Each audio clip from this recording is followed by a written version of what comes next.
আসসালামু আলাইকুম। আজকে আমি আপনাদের সাথে 1.5 পাউন্ড ওজনের একটি মুখে ভাত থিম কেকের ডেকোরেশন ভিডিও শেয়ার করব। এই জন্য প্রথমে আমি 1.5 পাউন্ড কেক বেস আমি 7 ইঞ্চি মোল্ডে বেক করে নিয়েছি। এই কেকের ফ্লেভারটা ছিল ভ্যানিলা এবং আমি এইটাকে ক্রাম কোট করে ফ্রিজে রেখে দিয়েছিলাম 20 মিনিটের জন্য। কেকটাকে বেক করেছিলাম 7 ইঞ্চি মোল্ডে, কিন্তু বোর্ড নিয়েছি 10 ইঞ্চি মানে 3 ইঞ্চি বড়। তো কেকটাকে আমি ক্রিম দিয়ে কিভাবে কভার করে নিলাম ভিডিওর স্ক্রিনে একটু খেয়াল করলেই দেখতে পারবেন যে আমি কিভাবে ক্রিমটা দিয়ে কভার করে নিলাম এবং কিভাবে কেকটাকে ফিনিশিং করে দিচ্ছি। আমার অনেক আপুদেরই অনেক কোয়েশ্চেন থাকে, আপু আপনি কিভাবে এত সুন্দর স্মুথ ফিনিশিং নিয়ে আসেন। আসলে আপু ভিডিওতে হয়তো বা একটু টেনে টুনে একটু তাড়াতাড়ি দেখানো যায়, আসলে কি এত তাড়াতাড়ি ফিনিশিং আসে? একটু হলেও তো সময় লাগে। একটু ধৈর্য নিয়ে আপনারা চেষ্টা করবেন, তাহলেই দেখবেন সুন্দর মতো ফিনিশিং চলে আসে। ফিনিশিংটা করা হয়ে গেলে আমি কেকটাকে ফ্রিজে রেখে দিয়েছিলাম 1 ঘন্টার জন্য, যেন উপরে ক্রিমটা একটু শক্ত হয়ে আসে। 1 ঘন্টা পর ফ্রিজ থেকে বের করে নিয়ে আমি মাঝখানে কাট করে নিলাম। এটা যেহেতু একটা থিম কেক হবে, ডিজাইন আমাকে সিলেক্ট করে দেওয়া হয়েছিল, তাই কেকের মাঝখানে আমি কাট করে নিয়ে একটা অংশ সরে নিয়ে আর সরে নিলাম এবং আলাদা আলাদা ভাবে আমি দুটাকে সাইডটাকে সুন্দর মতো ফিনিশিং দিয়ে নিব। এখানে আমি ফিনিশিং দেওয়ার জন্য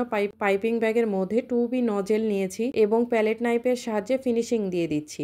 স্ক্র্যাপার দিয়ে একবার টান দিলেই দেখা যাবে যে সুন্দর ফিনিশিং আসবে। ইলের স্ক্র্যাপারটা আসলে অনেক ভালো। তো উপরে আমি পাইপিং ব্যাগের সাহায্যে সামান্য পরিমাণ রেড কালার দিয়ে দিচ্ছি। দেখেন অল্প একটু রেড কালার দিয়েই কিন্তু কেকের মধ্যে অনেক ডিপ কালার নিয়ে আসা যায়। এতে করে কেকের ক্রিমের টেস্ট যেমন ভালো থাকে, ডিজাইনটাও সুন্দর আসে। তো উপরে রেড কালার দিয়ে আমি প্যালেট নাইফের সাহায্যে এবং স্ক্র্যাপার দিয়ে সুন্দর মতো ফিনিশিং দিয়ে নিলাম। এটা যেহেতু থিম কেক হবে বলেই দিয়েছি, উপরে আসলে ফন্ডেনের কাজ ছিল, কিন্তু ফন্ডেনের পরিবর্তে এখানে তো দুইটাকেই আমি আলাদা আলাদা করে ডেকোরেশন করে নিয়ে একটার উপর আরেকটা সেট করে দিলাম। নিচে পাইপিং ব্যাগের মাথাটা সামান্য একটু কাট করে নিয়ে আমি ক্রিম দিয়ে বর্ডার ডিজাইন করে দিচ্ছিলাম, কারণ কেকের নিচে বর্ডার ডিজাইন করলে দেখতে বেশি সুন্দর লাগে। তো বর্ডার ডিজাইনটা করে আমি কেকের উপর বাকি টপারগুলো আমি বসিয়ে দিব। তো এই তো আমার বর্ডার দেওয়া হয়ে গেছে। এখন আর এই পাশের ব্যাপারটা হয়েছে কি, ওই কেকের তুলনায় যেহেতু আমি উপরে রেড কালার দিচ্ছি তখন সমানই ছিল, কিন্তু আমার কাছে মনে হচ্ছিল যে একটু নিচু আছে, এই জন্য আর কি আমি আবারও একটু ক্রিম দিয়ে ফিনিশিং দিয়ে দিলাম। এরপর কিন্তু আমি ফ্রিজে প্রায় 6 ঘন্টার মতো সেট করে নিয়েছি, আর ডেলিভারির আগ মুহূর্তে আমি এই টপারগুলো ফন্ডেন্ট দিয়ে আমি আগেই বানিয়ে রেখেছিলাম, মানে 4-5 ঘন্টা রেস্টে রেখেছিলাম। তারপর কেকটাও ফ্রিজে ভালো মতো ক্রিমটাকে সেট করে নিয়ে কেকের উপর বসিয়ে দিই। অনেকেই জিজ্ঞাসা করেন ফন্ডেন্টের টপার বসিয়ে কি ফ্রিজে রাখা যায়? ফ্রিজে রাখা যাবে, কিন্তু দেখা যাবে যে ফ্রিজ থেকে বের করার সাথে সাথে টপারগুলো পানি ছেড়ে দিতে থাকবে। তাই ডেলিভারির আগ মুহূর্তেই আপনারা চেষ্টা করবেন ফন্ডেন্টের টপারগুলো বসিয়ে কেকটাকে সরাসরি ডেলিভারি করে দিতে। তো আজকের ডেকোরেশনটা কেমন লাগলো সবাই কিন্তু অবশ্যই কমেন্টস করে জানাবেন। সবার জন্য অনেক অনেক ভালোবাসা। সবাই ভালো থাকবেন। আল্লাহ হাফিজ। আসসালামু আলাইকুম। আজকে আমি আপনাদের সাথে 1.5 পাউন্ডের একটি ভ্যানিলা কেক ডেকোরেশন শেয়ার করব। এই কেকটা একটু ফ্ল্যাটের মধ্যে হবে, মানে নিচু, মানে আকারে বড় হবে। তো তাই আমি এই 1.5 পাউন্ড কেকটাকে 8 ইঞ্চি মোল্ডে বেক করে নিয়েছি আর দুইটা স্লাইসে কাট করে নিচ্ছি। দুইটা স্লাইসে সমানভাবে কাট করে নেওয়ার পরে কেকের বোর্ডটাকে পরিষ্কার করে আমি একটা লেয়ার কেকের বোর্ডের উপর বসিয়ে দিব। তার আগে প্রথম লেয়ারের উপর থেকে আমি যে উপরের একটা অংশ আছে সেই লেয়ারটাকে আমি হাত দিয়ে তুলে নিচ্ছি। এটা কেকের মধ্যে থাকলেও যে খুব একটা সমস্যা হবে তা কিন্তু না, তবে এইটা যদি 3টা লেয়ারের হতো তাহলে আমি এই লেয়ারটাকে মাঝখানে দিতাম, তাহলে আর তুলে ফেলার কোনো দরকার ছিল না। যেহেতু এই লেয়ারটাকেই আমি নিচে দিব, উপরে যদি ওর উপরেই সুগার সিরাপ দিই তাহলে সুগার সিরাপটা ভালো মতো সেট হবে না, তাই আমি আর কি উপরের লেয়ারটাকে তুলে ফেললাম। সামান্য একটু বোর্ডের উপর দিয়ে দিলাম ক্রিম, দিয়ে কেকের এই লেয়ারটাকে বসিয়ে দিয়ে দিলাম অল্প পরিমাণে ক্রিম। কাস্টমার আমাকে বলেই দিয়েছিলেন যেন আমি যেন কেকের মধ্যে একটু পরিমাণে কম ক্রিম ইউজ করি। তো আসলে ক্রিমটাকে হচ্ছে ব্যালেন্স করার চেষ্টা করেছি কেকের সাথে, যেহেতু স্পঞ্জ কেক ক্রিম ছাড়া খেতে তো ভালো লাগবে না। তো খুবই অল্প পরিমাণে ক্রিম এখানে ইউজ করেছি আর কেকটাকে আমি 2 লেয়ারের মধ্যে রেখেছি। এখানে ক্যামেরাটা আমার অফ হয়ে গিয়েছিল, আমি খেয়ালই করি নাই। উপরে একটা লেয়ার বসিয়ে দিয়ে অল্প একটু ক্রিম দিয়ে কেকটাকে ক্রাম কোট করে নিয়েছি। ক্রাম কোট করা অবস্থায় এই অবস্থায় আমি কেকটাকে ফ্রিজে রেখে দিব 10 মিনিটের জন্য। এখন এমনিতেই ভালো ঠান্ডা পড়েছে, তো ঠান্ডার মধ্যে আসলে কেকটাকে ফ্রিজে রাখার আর দরকার হয় না, সরাসরি কাজ করা যায়। তো তারপরে কেকটাকে আমি ক্রিম দিয়ে কভার করে নিয়ে প্যালেট নাইফ দিয়ে সাইডটাকে সমান করে নিয়ে উপরটাকেও সমান করে। এই ভিডিওতে কেন জানি অনেকগুলো ক্লিপ একটু মিসিং হয়ে গেছে, যেমন হচ্ছে ক্রাম কোট করা এবং ক্রিম দিয়ে কভার করা মিসিং হয়ে গেছে। তো এটা অবশ্যই আপনারা ক্ষমার দৃষ্টিতে দেখবেন। আর আমি আমার প্রত্যেকটা ভিডিওতেই কিন্তু কিভাবে কেকটা আপনারা কভার করবেন পাইপিং ব্যাগের মধ্যে ক্রিম নিয়ে নজেলের সাহায্যে প্রত্যেকটা ভিডিওতেই যেহেতু আমি দেখিয়ে থাকি, তাই আর আজকে আমি এটা নাই জন্য আপলোড করে দিলাম আপনাদের জন্য। আর উপরে আমি হচ্ছে অরেঞ্জ কালারের একটু শেড আনার জন্য আমি কাঠির সাহায্যে নিয়ে কেকের মধ্যে দিয়ে আমি উপরে একটা সুন্দর একটা শেড দিলাম। আর সাইডের যে ডিজাইনটা আমি করে নিচ্ছি, এটা হচ্ছে ব্রাশটাকে জাস্ট নিচ থেকে একটু করে উপরের দিকে টান দিলেই দেখবেন যে কেকের নিচে সুন্দর একটা ডিজাইন হয়ে যাবে। আর কেকটা যেহেতু অল্প ক্রিমের মধ্যেই আমাকে করতে হবে, আমি যে ডিজাইনটা করতে চাচ্ছি নিচে যদি কোনো রকমের ডিজাইন বা বর্ডার ডিজাইন না করি তাহলে দেখতেও ভালো লাগবে না। তাই আমি ব্রাশ দিয়ে এই ডিজাইনটা করে নিচ্ছি। সাইডের ডিজাইনটা হয়ে গেলে আমি সারা রাতের জন্য কেকটাকে ফ্রিজে রেখে সকালবেলায় কেকের উপর নন এডিবল এই পিকচারটা বসিয়ে দিচ্ছি। সারা রাত ফ্রিজে কেন রেখেছিলাম, যে কেকের ক্রিমটা যেন সেট হয়ে যায়। কেকের উপরে এই সব নন এডিবল বা এডিবল টপারগুলো বসানোর জন্য ক্রিমটা সেট হয়ে গেলে তখন সব থেকে ভালো হয়। উপরের যে ছোট ছোট ডিজাইনটা করে নিচ্ছি, এটা হচ্ছে ছোট একটা স্টার নজেল দিয়ে। এই নজেলগুলো না আপনারা ওই যে 120 টাকার বা 100 টাকার যে সেট কিনতে পাওয়া যায়, বেশ কিছু নজেল থাকে, সেখানে আপনারা এই ছোট ছোট নজেলগুলো পেয়ে যাবেন। আর এগুলো দিয়ে অনেক সুন্দর সুন্দর ডিজাইন করা যায়, যেমনটা আপনারা ভিডিও স্ক্রিনে দেখতে পাচ্ছেন। উপরে যে মাঝখান দিয়ে আমি পিঙ্ক কালারের ডিজাইনটা করে দিচ্ছি, এটা হচ্ছে 195 নজেল দিয়ে। সাইডে একটু ফাঁকা ছিল, তো পরে আমি কিছু ফ্লাওয়ার আবার অ্যাড করে দিলাম। তো যতটা পারছিলাম আর কি অল্প ক্রিমের মধ্যে কাজ করার। আর আপু আমাকে রেফারেন্স পিক দিয়েছিলেন, তো এটা কোনো একটা আপুর পেজ থেকে নেওয়া, তো নাম লেখা যেহেতু ছিল না তাই আর আমি ক্রেডিট দিতে পারছি না বলে আন্তরিকভাবে দুঃখিত। আর উপরে কিছু আমি সুগার বল বসিয়ে দিলাম। তো ডেকোরেশনটা কেমন হয়েছে অবশ্যই কিন্তু কমেন্টস করে জানাবেন। যার জন্য রেডি করেছিলাম তিনি সে খুব পছন্দ করেছে। তো এই তো ছিল আজকের কেক ডেকোরেশন। আসসালামু আলাইকুম।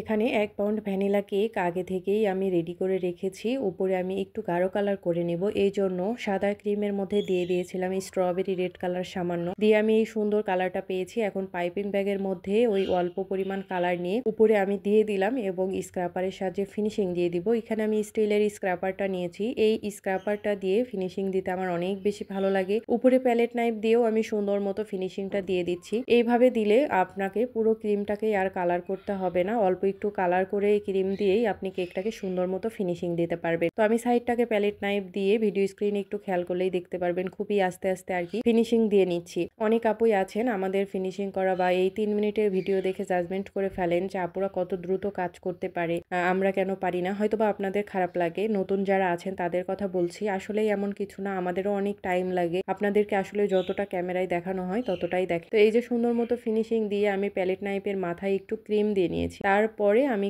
কেকের মাঝখানে একটা সুন্দর ডিজাইন করে দিলাম, প্যালেট নাইফ ডিজাইন। তো এই ডিজাইনটা করার সময় প্যালেট নাইফের উপরে একটু আর কি ক্রিম দিয়ে নেবেন, তাহলে ডিজাইনটা বেশি সুন্দর হয়। এখানে আমি ছোট্ট একটা স্টার নজেল নিয়ে দেখেন কি সুন্দর একটা ডিজাইন করে দিচ্ছি। এই সেম ডিজাইন কিন্তু 1M নজেল দিয়েও করতে পারবেন। তো 1M নজেল দিয়ে যখন ডিজাইনটা করবেন, ওইটা আসলে বড় কেকের উপরেই ভালো লাগে, ছোট কেকের উপরে করলে ডিজাইনটা অনেক বেশি বড় বড় লাগে আর কি। তো আমি ছোট্ট স্টার নজেল দিয়ে কিন্তু ডিজাইন করে নিলাম। এটা একটা কাস্টমাইজড মোটামুটি ডিজাইন ছিল আর কি। এই কেকটা অর্ডার করেছিলেন আমার বান্ধবী, তো ও আমাকে বলেছিল তুমি তোমার পছন্দ মতো করে দাও। তো আমি নিজে থেকে ওকে কিছু পিকচার দিয়েছিলাম, সেখান থেকে আর কি ও সিলেক্ট করে দিয়েছিল যে এরকমটা তুমি দিতে পারো। তো নিচেও আমি এই স্টার নজেলের মাধ্যমে একটা বর্ডার ডিজাইন করে নিচ্ছি। আসলে এই টাইপের কেকগুলো বা যে কোনো কেকের বর্ডার ডিজাইনটা উপরে করে মানে উপরে যদি ক্রিমের কাজ থাকে, নিচে বর্ডার ডিজাইনটা করে দিলে দেখতে বেশি ভালো লাগে। তো নিচে আমার বর্ডার ডিজাইন হয়ে গেছে, আসলে অনেক বেশি কাজ ছিল না, খুবই সিম্পল। উপরে আমি কিছু বাটারফ্লাই বসিয়ে দিলাম। এই বাটারফ্লাইগুলো কেকের উপরে দিলে না কেকটা অনেক সুন্দর লাগে আর কি।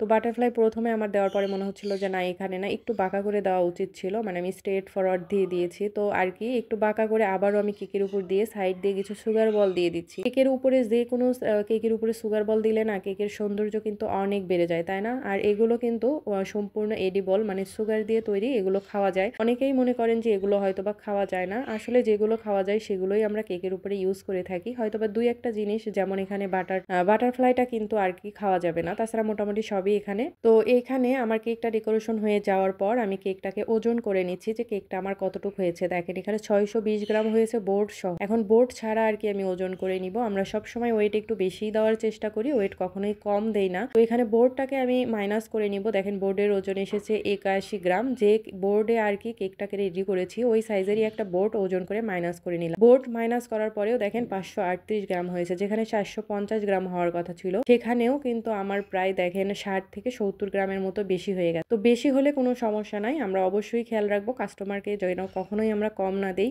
আসসালামু আলাইকুম। এটা হচ্ছে ভ্যানিলা 1 পাউন্ডের একটা কেক। এই কেকটাকে প্রথমেই আমি রেডি করে নিয়েছিলাম, মানে ক্রাম কোট করে ফ্রিজে রেখেছিলাম। উপরে আমি পিঙ্ক কালার ক্রিম দিয়ে কভার করে নিচ্ছি। নিচের সাইডটাকে আমি নজেলের সাহায্যে করে নিয়েছি এবং উপরে একটু ক্রিম দিয়ে প্যালেট নাইফের সাহায্যে সমান করে নিচ্ছি। এই কেকটা অর্ডার করেছিলেন একজন আপু। তো আপু আমাকে রেফারেন্স পিক দিয়েছিলেন। আসলে আমার মতোই করতে বলেছিলেন। ওই যে আমি আমার মতো করতে বললে আমি নিজে থেকেই কাস্টমারকে আর কি কিছু ছবি পাঠিয়ে দিই, যে তাকে দেখাই তার যেটা ভালো লাগবে আসলে সেটা করে দেওয়া যাবে। কারণ কি দেখা যাবে কি আমি তো কোনো না কোনোটা আমার পছন্দের করবই, যদি আমি করার পর তার ভালো না লাগে।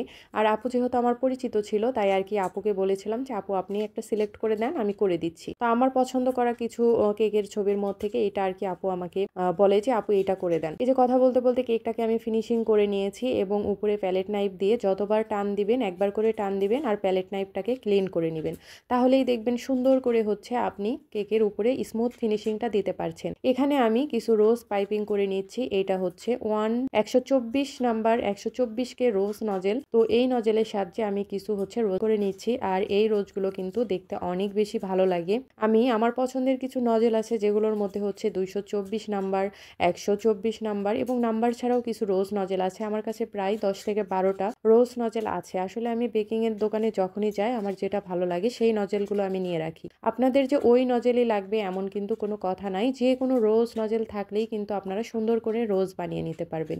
এখানে আমি কাঁটা চামিচের সাহায্যে ফুলটাকে রোজ স্ট্যান্ড থেকে সরিয়ে বোর্ডের উপর রেখে দিলাম। আর এই ফুলগুলো বা এই ফুল ছাড়া অন্য যে কোনো ফুলেরই যখনই কাজ থাকে না, আমি ফুলগুলো ক্রিম স্টিপ থাকা অবস্থায় ফুলগুলো আমি করে নেই এবং সেই ফুলগুলোকে আমি ফ্রিজে 10-20 মিনিট রেখে, সময় থাকলে আরও একটু বেশি সময় রাখি, রেখে ফুলগুলোকে স্টিপ করে নেই, মানে ফুলগুলোকে একটু শক্ত করে নেই। তারপরে আমি হচ্ছে কেকের উপর সরাসরি বসিয়ে দেই। তাহলে না ফুলগুলো যদি নষ্ট হওয়ার কোনো, এই যে বলতে বলতে দেখছেন একটা ফুল, দেখেন একটা ফুল পড়ে গেছে কিন্তু একদমই নষ্ট হয়নি, কিন্তু এই যে ফ্রিজে রেখে একটু সেট করে নিয়েছি যার কারণে। আর মাঝখানে আমি সাদা কালার ক্রিম দিয়ে একটু উঁচু করে নিয়েছি যেন ফুলগুলো একটু উঁচু হয়ে থাকে। তো এই যে ফুলগুলো আমার বসানো হয়ে গেছে। তো আমি সাইডে এই যে সেই ছোট্ট একটা স্টার নজেল দিয়ে আমি বর্ডার ডিজাইনটা করে নিচ্ছি, কারণ এই কেকে বর্ডার ডিজাইনটা দিলে বেশি ভালো লাগবে আর মাঝখানে ফুলগুলো থাকবে। এই সেম নজেল দিয়ে আমি কেকের নিচেও বর্ডার ডিজাইনটা করে দিব আর ফুলের মাঝখানে আমি সবুজ কালার দিয়ে কিছু পাতা করে দিব, কারণ এই বর্ডার দেওয়ার পরে আমার কাছে কেকের ডিজাইনটা মনে হচ্ছিল কি জানি একটু মানে ফাঁকা ফাঁকা লাগছিল আর কি, আর যার কারণে হচ্ছে আমি কিছু হচ্ছে পাতা করে দেই। আর এখানে এই পাইপিং ব্যাগটা আমি ভি শেপে কাট করে নিয়ে আমি সরাসরি পাইপিং ব্যাগ দিয়ে পাতা করে দিচ্ছি। আমার প্রায় ভিডিওতেই দেখবেন যে এই টিপসটা আমি শেয়ার করে দিই, কারণ আমার কোনো নজেল লাগে না। আর আপনি কতই বা নজেল কিনবেন, হ্যাঁ নজেল কিনতে কিনতে মানে নজেল কেনার কোনো শেষ নাই। তো কিছু কাজ যদি নজেল ছাড়াই করা যায় নজেল দিয়ে কি করবে। তো এই যে পাতা দেওয়া হয়ে গেলে আমি উপরে কিছু সুগার বল দিয়ে দিচ্ছিলাম কেক ডেকোরেশনের জন্য, সৌন্দর্যের জন্য আর কি। সাইড দিয়েও আমি কিছু সুগার বল দিয়ে দিচ্ছিলাম। সত্যি কেকটা ডেকোরেশন সম্পূর্ণ হওয়ার পর চোখের সামনে দেখে মানে আমার কাছে এত ভালো লাগছিল, এত সিম্পল একটা কেক কিন্তু কেকটা ডেকোরেশনটা আমার কাছে ভীষণই ভালো লেগেছে। যার জন্য ডেকোরেশন করেছিলাম সেই আপুও তো ভীষণ পছন্দ করেছেন। এই তো খুবই সিম্পল কিন্তু খুবই সুন্দর। আমার ডেকোরেশন কিন্তু একদমই হয়ে গেছে। তো যে আপুর জন্য ডেকোরেশন করেছিলাম আপু অনেক বেশি পছন্দ করেছিলেন। আসলে আপু বগুড়া থেকে কেকটা নিয়ে দূরত্বে, আসলে আপুর বাসা কোথায় সেটা আমার শোনা হয়নি।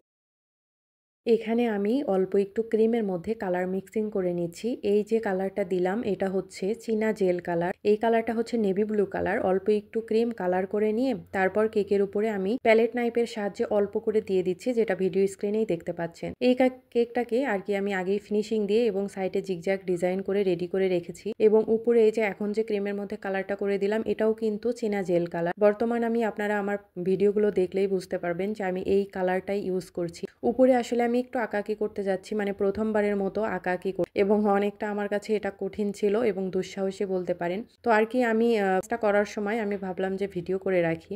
তো আমার মতো যারা দুর্বল মানুষ আছেন, যারা কেকের উপর আর্ট করতে পারে না বা আর্ট করতে গেলে ভয় পান, এই টাইপের ভিডিওগুলো দেখলে একটু হলেও আর কি সাহস পাবেন। পারি না বলে কোনো কথা নাই, হয়তো পারফেক্ট হবে না কিন্তু চেষ্টা করতে দোষ কি, পারবো তো কিছু একটা, তাই না? পারফেক্টই হতে হবে এমন তো কিছু নাই। তো উপরে আমি হচ্ছে একটা পিকচারের মতো একটা আর্ট করে নিচ্ছিলাম। তো আমি এখানে পাইপিং ব্যাগের মধ্যে অল্প একটু ক্রিম নিয়ে পাইপিং ব্যাগের মাথাটা হচ্ছে যে চিকন করে কাট করে নিয়ে প্রথমে সাদা কালার ক্রিম দিয়েই করে দিচ্ছি, যেন একটু ভুল হলেও সমস্যা হয় না, আবার কেকের মধ্যে আর কি ফিনিশিং দিয়ে দিতে পারি। তো এই জন্য আর কি আমি প্রথমে সাদা কালার হুইপড ক্রিম দিয়েই আমি উপরে হচ্ছে ড্র করে নিচ্ছিলাম, এবং সাইডে আমি অন্য একটা ফোনে যে কাজটা করছিলাম সেই ফোনে আমি সেই ছবিটা দেখে একটু ড্র করছিলাম আর কি। তো এখানে আমি সামান্য একটু ক্রিম হচ্ছে একদম টকটকে লাল কালারটা করে নিয়েছি এবং মাঝখানে এই যে আমি লাল কালারটা দিয়ে দিচ্ছি। প্রথমেই যদি আমি এই কাজটা করতাম দেখা যায় তো আমি কিন্তু ভালোভাবে করতে পারতাম না, এই জন্য আর কি আমি প্রথমেই সাদা কালার ক্রিমটা দিয়ে ড্র করে নিয়েছি। চাইলে আপনারা এখানে শাসলিকের কাঠি বা টুথপিক দিয়েও কিন্তু এই সেম কাজটা করে নিতে পারেন, কোনোই সমস্যা নাই। আমার মনে হলো যে আমি সাদা ক্রিম দিয়ে করব, তাই আর কি সাদা কালার ক্রিম দিয়ে করলাম।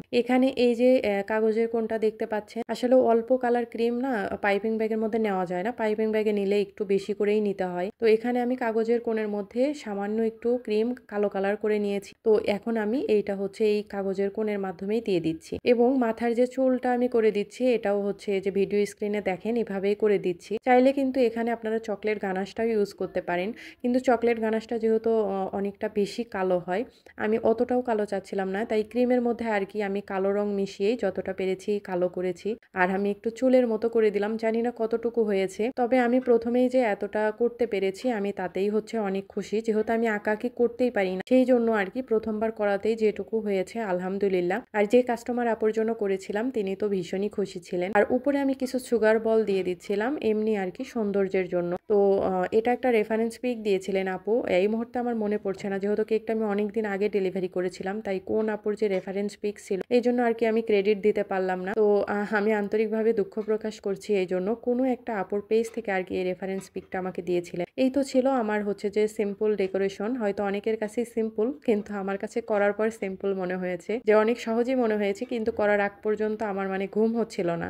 আজকে যখন আমি এই কেকটার ভয়েস দেওয়ার জন্য বসেছি তখন আমার মনে হলো যে এই কেকটা আমি করেছি 2 থেকে 3 মাস আগে, মানে অনেক গরমের মধ্যে, আর এখন তো ডিসেম্বর মাস। এই কেকটা অর্ডার করেছিলেন আমার একজন প্রিয় রিপিট কাস্টমার আপু তার বাবুর জন্য। তো উপরে কিছু ড্র করে নিচ্ছিলাম, এটা টুথপিকের সাহায্যে প্রথমে আঁকাআঁকি করে নিচ্ছিলাম, তেমন কোনো কিছুই না, অনেকেই সুন্দর আঁকাআঁকি করতে পারেন, কিন্তু আমি যেহেতু আঁকাআঁকি করতে পারি না শুধু ডালপালাগুলো, তো তাই আমি প্রথমেই আসলে টুথপিক দিয়ে এঁকে নিচ্ছিলাম, তারপরে পাইপিং ব্যাগের মাথাটা কাট করে নিয়ে পাইপিং ব্যাগের সাহায্যে আমি ডালপালাগুলো করে দিচ্ছিলাম। দেখেন আমার হাত কতটা কাঁপছে। আপনারা হয়তো ভিডিওতে ফার্স্ট দেখে অনেক কিছুই ভেবে নেন যে আসলে হয়তোবা আমরাও তাড়াতাড়ি করতে পারি, নতুন অনেক আপুই আর কি ভেবে নেন, আসলে এতটা তাড়াতাড়িও করা হয় না, সবকিছু আমরা আস্তে হাতেই করে নিই। তো এখানে আমি 224 নাম্বার রোজ নজেল দিয়ে হচ্ছে কিছু ফ্লাওয়ার করে নিব। তো প্রথমে আমি ভুল করে ফেলেছি, আসলে এখানে এই কালার না, আমি আর একটু গাঢ় কালার দিতে চাচ্ছিলাম। তো ওইটাতে যেহেতু ক্রিমটা আগেই নিয়ে নিয়েছি তাই আমি এটা দিয়েই আর কি ফ্লাওয়ারটা করে দিচ্ছি, আর যেখান থেকে তুলে নিলাম ওইখানে আর একটু গাঢ় কালারের ক্রিম দিয়ে হচ্ছে ফুল করে দিব। তো আমি এই যে ফুল করে দেওয়ার পরও আরও ভাবতেছি যে কোথায় কোথায় দিব, আসলে এই সময়গুলো মানে ভিডিওতে আমি একটু দেখানোর ট্রাই করছি যে আমাদেরও অনেক সময় লাগে, হ্যাঁ আসলে ফার্স্ট কিছুই করা সম্ভব না। তো এই যে আমি আবার একটু করে পাপড়ি দিয়ে দিচ্ছিলাম, আর এই যে একটু গাঢ় পিঙ্ক কালার, সেই পিঙ্ক কালারটা দিয়েও হচ্ছে আমি কিছু ফ্লাওয়ার করে দিচ্ছি। এই ফ্লাওয়ারগুলো চাইলে আপনারা হচ্ছে যে সরাসরি রোজ স্ট্যান্ডের উপরেও করে নিয়ে বসিয়ে দিতে পারেন। তো আমি রোজ স্ট্যান্ডের উপর না করে সরাসরি বসাইছি। তো এখানে আমি 224 নাম্বার রোজ নজেলটা দিয়ে করেছি। যে কোনো রোজ নজেল দিয়ে কিন্তু আপনারা ফুল তৈরি করে নিতে পারবেন। অনেক আপুই আমার ভিডিওগুলো দেখতে বেশি পছন্দ করেন, অনেকেই অনেক টিপস পান এখান থেকে আমাকে যারা ফলো করেন। তো তাদের কথা চিন্তা করেই আসলে আমি যতটুকু পারি ততটুকুই আপনাদের সাথে শেয়ার করার ট্রাই করি, যে এটুকু হলেও হয়তো আপনাদের উপকার হবে। নিশ্চয়ই নিঃসন্দেহে আমার থেকে অনেকেই অনেক ভালো কাজ করেন, কিন্তু আমি যতটুকু পারি আমার মনে হয় যে আমি আপনাদের সাথে শেয়ার করি, একটু হলেও তো আপনারা শিখতে পারবেন। আর এই যে এই প্রফেশনে আসলে শেখার কোনো শেষ নাই, আমরা প্রতিদিনই শিখছি নতুন নতুন, আর শেখার তো শেষ নাই, আমরা শিখবো এবং আমরা যখনই যা কারো কাজ কপি করব তো অবশ্যই তাকে আমরা ক্রেডিট কিন্তু দিব। এই পিকচারটা আমি কোনো একটা আপুর পেজ থেকে কালেক্ট করে রেখেছিলাম এবং কাস্টমার যখন আমার নিজের পছন্দ মতো দিতে বলে তখন আমি হচ্ছে আর কি আমার পছন্দ মতো করে দিই। কিন্তু আমি আন্তরিকভাবে দুঃখ প্রকাশ করছি যে কোন আপুর পেজ থেকে যে আমি এই ডিজাইনটা নিয়ে রেখেছিলাম, আপুর মতো যদিও আমি করতে পারি নাই, কিন্তু এই মুহূর্তে আমার মনেও পড়ছে না।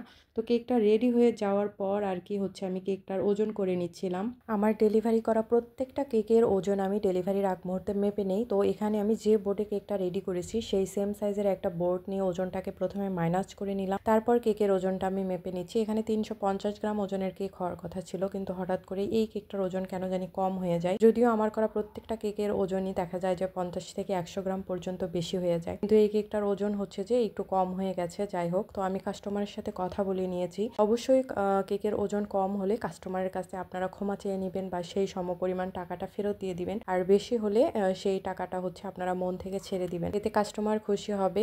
কিন্তু কখনোই কাস্টমারকে না জানিয়ে কাস্টমারকে কম ওজন দিবেন না। কেক দেখে মনে হয় অনেক সিম্পল, কিন্তু কাজ করতে গেলেই বোঝা যায় আসলে কতটা সিম্পল।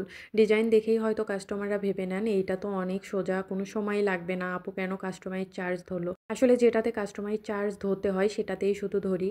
আপুরা এইটুকু বিশ্বাস ধরবেন, যেটাতে কাস্টমাইজ চার্জ ধরতে হবে না সেটাতে কিন্তু অবশ্যই আমরা কাস্টমাইজ চার্জ ধরি না। আজকের কেকটাকে আমি এটা হচ্ছে ভ্যানিলা কেক ছিল 2 পাউন্ডের। আমি 8 ইঞ্চি মোল্ডে বেক করে নিয়েছি, কারণ এই কেকটা ডিজাইনের জন্য একটু হাইট করার দরকার ছিল, না হলে আমি 9 ইঞ্চি মোল্ডে বেক করে নিতাম। 3টা স্লাইসে কাট করে আমি কেকটাকে ডেকোরেশন করে নিয়েছিলাম। ক্রাম কোট করে ফ্রিজে আগেই রেখেছিলাম। উপরে হচ্ছে যে ক্রিমটা দিয়ে দিচ্ছি, এই ক্রিমটা সাদা কালার ক্রিমের মধ্যে আমি সামান্য পরিমাণ একটু স্কাই ব্লু কালার দিয়ে এই কালারটা আমি এনেছি। তারপরে এই তো প্যালেট নাইফের সাথে সুন্দর করে স্মুথ ফিনিশিং দিয়ে দিলাম, এবং কেকের মধ্যে লেখার ছিল, তো এই যে কেকের মধ্যে হচ্ছে আমি লিখে নিচ্ছি। আর আমি বরাবরই বলি যে লেখা আমার একদমই ভালো না, আমি প্রতিনিয়ত হচ্ছে চেষ্টা করছি ভালো কিছু করার। যখনই আর কি কেকের মধ্যে লেখা থাকে আমি অনেক বেশি মনোযোগ দিয়ে হচ্ছে ট্রাই করি। কেকের সাইডে কিছু ফ্লাওয়ার হবে এই জন্য আমি নজেল দিয়ে সাইডে আমি দাগ কেটে নিয়েছি, এবং মাঝখানে আমি এই যে ডেট লিখতে লিখতে এই যে লেখা কিন্তু আমার হয়ে গেছে, কিন্তু আমার কাছে মনে হচ্ছিল যে আমার মন মতো হয়নি, কাস্টমার হয়তো বা পছন্দ করবেন। তো আমি কিন্তু জানি যেহেতু এই আপু আমার রিপিট কাস্টমার ছিলেন, হয়তো বা কিছুই বলতেন না, কিন্তু আমার মনের শান্তির জন্য আর কি আমি এই যে আবারও হচ্ছে সেইটা উঠায় ফেলে আবার নতুন করে ফিনিশিং দিয়ে দিচ্ছি। অনেক আপুই হয়তো ভাবেন যে আমরা আপনাদের কেকের পিছনে কোনো সময়ই দেই না, কেক যেন তেন ভাবে রেডি করে দিয়ে দিই। না আপু, সবাই আমরা চেষ্টা করি যে মন মতো বা সুন্দর একটা কিছুই যেন আপনাদের কাছে দিতে পারি। আপনারা হচ্ছে টাকা দিয়ে কেক ক্রয় করবেন, সেই কেকটা টেস্টের সাথে সাথে দেখারও যেন একটা চোখেরও যেন শান্তি পান আপনারা। আগে তো দর্শনদারি, তারপর হচ্ছে যে গুণবেচারি, তারপরে তো কাটবেন, টেস্ট করবেন। এজন্য আমরা প্রত্যেকটা হোম বেকারই চেষ্টা করি আফরান যে 100% হচ্ছে আপনার মনের মতো করে দেওয়া। তারপরেও হাতের কাজ কখনো 19-20 হয়ে যায়। মাঝখানে আমি ডেট লিখতে লিখতে এই যে 12 এটা কিন্তু আমি একটু ফাঁকা রেখেছি, কারণ এখানে হচ্ছে আমি রেড কালার দিয়ে করে দিব, হার্ট শেপ করে দিব। তো এই যে কথা বলতে বলতে আমি আবারও সুন্দর করে লিখে নিলাম, কিন্তু কেন জানি ভালোই হচ্ছিল না। তো শেষ মুহূর্তে আর কি আমার হাতে ওরকম সময় ছিল না, যেহেতু আরও অনেক কাজ ছিল, তো আমি যতটা পেরেছি সময় দিয়েছি। আর এখানে আমি রোজ নজেলের সাহায্যে, এটা হচ্ছে 224 নাম্বার রোজ নজেল দিয়ে আমি ডিজাইনটা করে নিচ্ছি। এখানে আসলে আমি একদম চেষ্টা করছিলাম যে ফুলগুলো যেন অনেক সমান হয়। আপু একটা রেফারেন্স পিক দিয়েছিলেন সেভাবে করার, কিন্তু আমার কাছে কিছুতেই হচ্ছিল না, মানে করার পরে আমার মন মতোই হয়নি, কিন্তু কিছু করার ছিল না। তো কিন্তু কাস্টমার আপু পছন্দ করেছিলেন, তার কোনো কমপ্লেইন ছিল না। আর আমি নিচে যে নজেলটা দিয়ে উপরে আমি ডিজাইন করে নিচ্ছিলাম, সেই নজেলটা দিয়েই নিচে আমি বর্ডার ডিজাইন করে নিলাম, কারণ কেকটা যেহেতু হাইট ছিল, নিচে বর্ডার ডিজাইন না করলে দেখতে একদমই ভালো লাগতো না। আর আপু বলেও ছিলেন যে নিচে যেহেতু ফাঁকাই থাকবে আপু, একটু হচ্ছে যে আপনার মতো করে বর্ডার ডিজাইনটা করে দিন। এখানে আমি এই যে পাইপিং ব্যাগের মধ্যে হচ্ছে যে ক্রিম নিয়ে গ্রিন কালার দিয়ে হচ্ছে একদম গ্রিনই রেখেছি। আর হচ্ছে পাইপিং ব্যাগের মাথাটা ভি শেপ কাট করে আমি এখানে হচ্ছে পাতা করে দিচ্ছি। তো এই পাতাগুলো আসলে আমি নজেলের সাহায্যে খুবই কম করি। আমার প্রায় ভিডিওতেই দেখবেন যে আমি পাইপিং ব্যাগের মাথাটা ভি শেপ দিয়ে কাট করেই আমি হচ্ছে যে পাতাগুলো করে দিই। এরকমই আমার কাছে দেখতে বেশি ভালো লাগে। আর মাঝখানে হচ্ছে যে এটা অরেঞ্জ কালার দিয়ে আমি কালার করে নিয়েছি, এবং প্রত্যেকটা ফুলের মাঝখানে হচ্ছে আমি দিয়ে নিচ্ছি। আপনারা যখনই আমাদের কাছে কেক অর্ডার করবেন, আমাদের উপর একটু হলেও আস্থা রাখবেন যে আমরা আমাদের 100% দিয়ে এটাই দেওয়ার ট্রাই করি। তবুও হাতের কাজ একটু 19-20 হয়ে যায়, এটা অবশ্যই ক্ষমা দৃষ্টিতে দেখবেন। আর আমাদের হাতের কাজগুলো দেখার সুযোগ আছে কিন্তু আপনাদের, যেহেতু আমরা প্রত্যেকটা কেকের ভিডিও আপনাদের সাথে শেয়ার করি, তাই অর্ডার দেওয়ার পর কাজ দেখে কোনো কমপ্লেন করবেন না প্লিজ, এতে আমরা খুবই কষ্ট পাই। আমরা আমাদের বেস্টটা দিয়েই চেষ্টা করি আপনাদেরকে খুশি করার। জানি না মানুষ এমন কেন করে, কিছু কিছু পরিচিত মানুষের কাছ থেকে এরকম আসলে আশা করাটা একদমই ব্যবহার আশা করি না। তো যাই হোক, এই কেকটা যিনি অর্ডার করেছিলেন, এই কেকের পোস্ট আমি করেছিলাম সেল পোস্ট। তো এই কেকটা আসলে খুবই ইমার্জেন্সিতে অর্ডার করেছিল আমাদেরই একজন পরিচিত, তো নাম মেনশন করছি না। তো যাই হোক আর কি, আমার মেয়ের বাবার কাছে জানাই যে তাদের পরের দিন একটা ইমার্জেন্সিতে কেক লাগবে। সন্ধ্যার দিকে আর কি জানায়। তো আর কি আমি সেভাবেই হচ্ছে তাড়াতাড়ি কেকটা বেক করে হচ্ছে রেখে দিই যেন পরের দিন 10টার মধ্যেই আর কি আমি দিতে পারি। যেহেতু 10টার দিকে চেয়েছে যে দুপুরে তাদের প্রোগ্রাম। যেহেতু পরিচিত মানুষ তাই আর তাদের কাছ থেকে কোনো অ্যাডভান্স আমি নেই নাই। তো কেকটা রেডি করার পর এর মধ্যেই সন্ধ্যা আপনার 6টার দিকে হয়তোবা অর্ডারটা করে। 10টার দিকে কেকটা রেডি হয়ে গেছে। তখন তারা জানায় হঠাৎ যে তার মা অসুস্থ, তাই আর কি অনুষ্ঠানটা বা প্রোগ্রামটা করবে না। তো আর কি কিছু তো করার নাই। হয়তোবা অ্যাডভান্স নেই না, এইজন্য হয়তোবা এরকম করতে পারে। আর যেহেতু অসুস্থ বলেছে এখানে তো আর কোনো কিছু বলার কিছু নাই। তো তারপরে আর কি আমি আর তাকে কোনো কিছুই জিজ্ঞাসা করি নাই বা আমার মেয়ের বাবাও সে আর কিছু বলে নাই। তো যাই হোক। তো এইজন্য আর কি কেকটা রেডি হয়ে যাওয়ার পর আর যদি কেক বেসটা রেডি হওয়ার পর বলতো সেটাও হতো। যেহেতু আমি কেকটা ক্রিম দিয়ে কভার করে ফেলেছি। এইটা তো আর ওভাবে রাখা যাবে না। যাই হোক, সেটা আর কি আমি লস প্রাইসে পরে আমি সেল করে দেই। এই কেকটা হচ্ছে ছিল 1.5 পাউন্ডের মধ্যে, আর তারা একটু বড়র মধ্যে চেয়েছিল। বলেছিল যে 10-15 জন যেন খেতে পারে বা আরও বেশি মানুষও যেন খেতে পারে। সেজন্য আর কি আমি এটা 8 ইঞ্চি মোল্ডে বেক করে নিয়েছিলাম।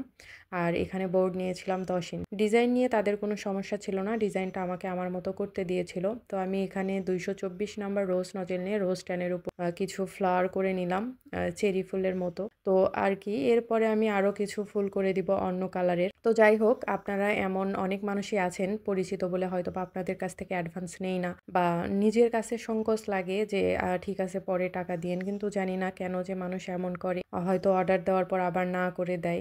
তো কি বলবো, আসলে কিছু বলার থাকে না। কিন্তু আমার বিবেকের কাছে না আটকে যায়, কিছু বলতেও পারি না। নিজেরও খুব খারাপ লাগে। মানে পোস্ট করার 10 মিনিটের মধ্যেই আমার এক বড় আপু এই কেকটা নিয়েছিলেন। তো আপু বলেছিলেন যে মিতু হচ্ছে যে এই কেকটা আমাকে আর কি পার্সোনালি মেসেজে জানিয়েছিলেন যে তুমি যদি সেল করতে না পারো আমাকে হচ্ছে পাঠায় দিও। আর যেখানে ওই বড় আপু আসলে আমার এই উদ্যোক্তা লাইফে আসার অনেক গল্প আছে যে আর কি সে আমার জীবনে অনুপ্রেরণা ছিল, হ্যাঁ, এই প্রফেশনে আসার জন্য। তো সে যখন নক করেছে, এখন কেউ নিক আর না নিক আমি তো অন্য কাউকে দিব না, সে আমাকে টাকা দিক আর না দিক। তো তারপরে আর কি আমি হচ্ছে যে একটু ব্যস্ত ছিলাম, একটু ফ্রি হয়ে তারপরে আপুকে আমি জানাই যে ঠিক আছে আপু, সমস্যা নাই, আমি পাঠিয়ে দিব আপনাকে, তো কবে লাগবে। তো আর কি আপু হচ্ছে যে আর কি বলে যে এটা কি 1-2 দিন থাকবে কিনা, যে হ্যাঁ, যেহেতু আমি সেদিনই রেডি করেছি। তো আপুর সাথে ওভাবেই কথা হয়, দেন আমি আপুকে আর কি পাঠিয়ে দিই। তো প্লিজ যারা এই যে ফাজলামি করার জন্য কেক অর্ডার করেন এরকমটা করবেন না। হয়তোবা আমার সাময়িক একটা লস হয়, কিন্তু আপনি আপনার বিবেকের কাছে একটু কোয়েশ্চেন করে দেখবেন যে আপনি কি করলেন। বা হয়তো আমার সাময়িক একটা লস হলেও হতো বা হইলো, তাতে কিন্তু আমার খুব একটা যাবে আসবে না। আমি কিন্তু কেকটা কম লস প্রাইসে হলেও আমি সেল করতে পেরেছি। আপনিও হয়তোবা অন্য কোথাও না কোথাও থেকে নিয়েছেন, কিন্তু আমার সাথে কেন এরকম করলেন? অন্য কারোর সাথেই আপনি করবেন না। দেখা যাবে যে দিন শেষে আপনিও অন্য কোথাও না কোথাও ঠকে যাবেন।